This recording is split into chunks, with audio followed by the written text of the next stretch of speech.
Please be seated.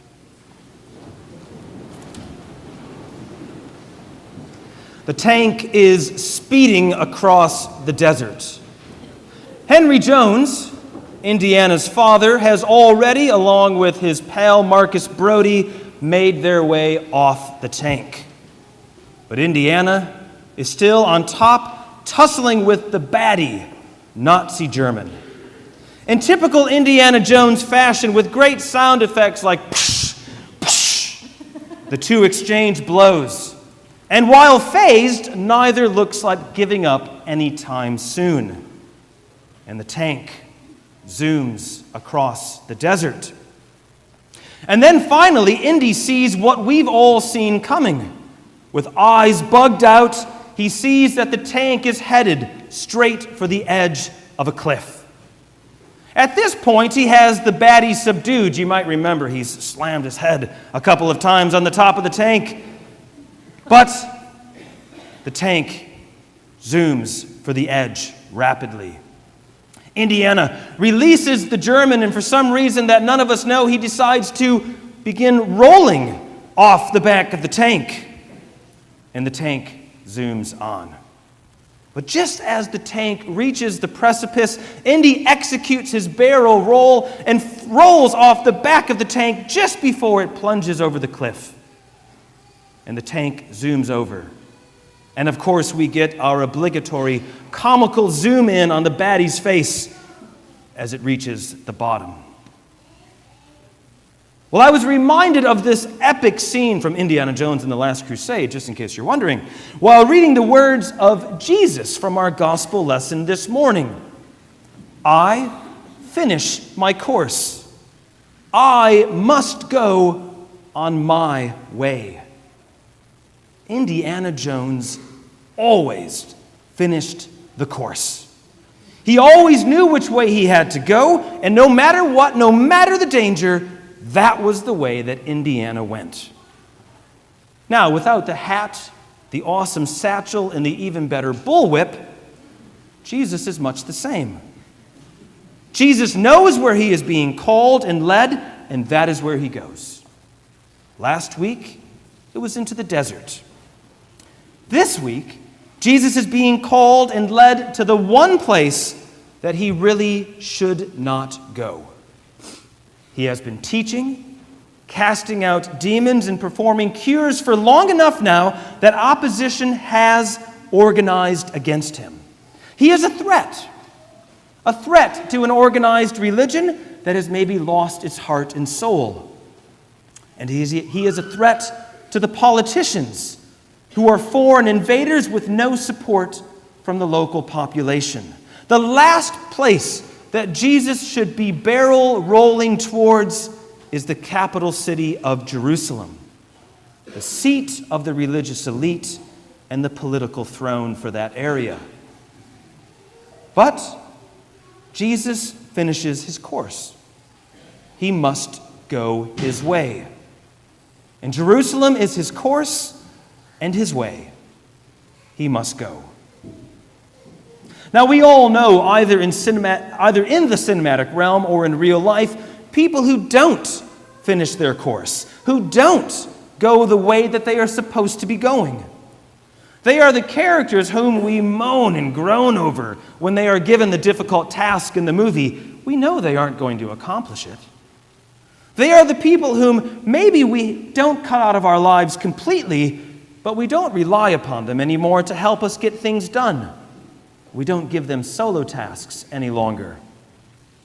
But on the other hand, hopefully we also know the person who does get it done. The person who never seems to fail us. We know the Indiana Jones type character who rushes into danger and gets the job done. It might all be for a valuable artifact that you can take back and put into a museum, but they are the Indiana Joneses of our lives, and they get the job done no matter what. Hopefully, we all know someone with whom we can think of when we hear, I finish my course, I go my way. And yet, there is a difference. There might even be what we could call a glaring difference between the Indiana Joneses of our life and Jesus of Nazareth.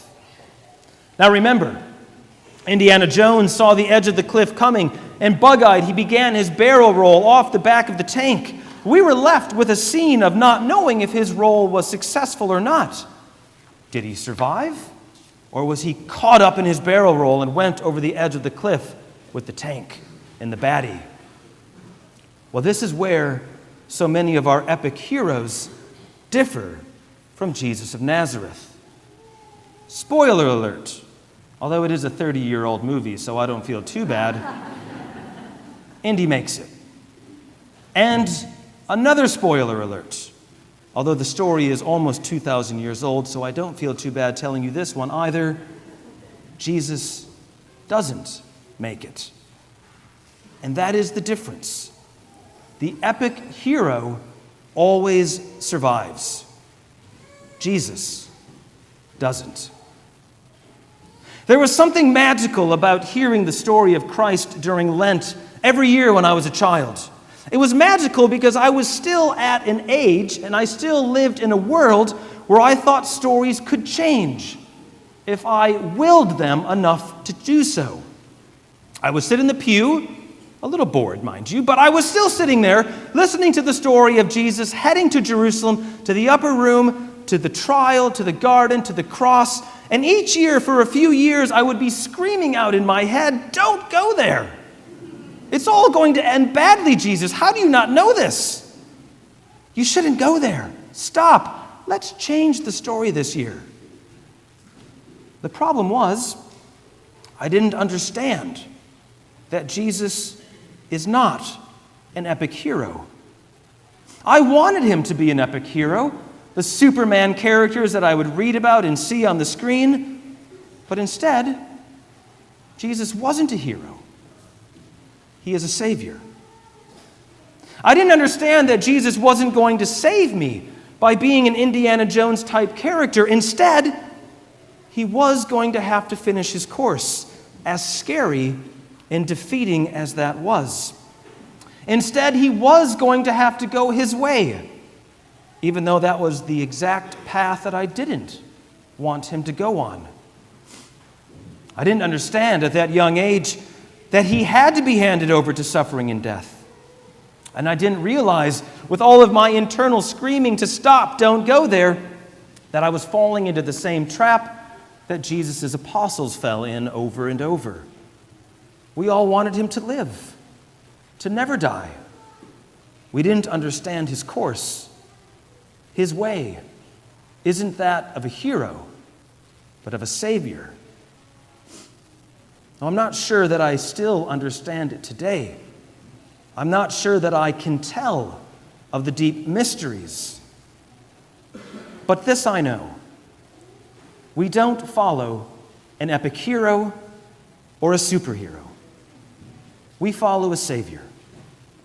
Saviors don't barrel roll off of a tank to a round of applause. Saviors don't see a cross or danger on the horizon and gather an army. Saviors won't even divert from their path even if they see death at the end. Jesus is not our hero. He's not even our superhero. He is our Savior. He knows his way. He finishes his course. And we walk with him all over again to Jerusalem, to danger, but also to salvation. We follow not the path of a hero, but the path of our Savior. Amen.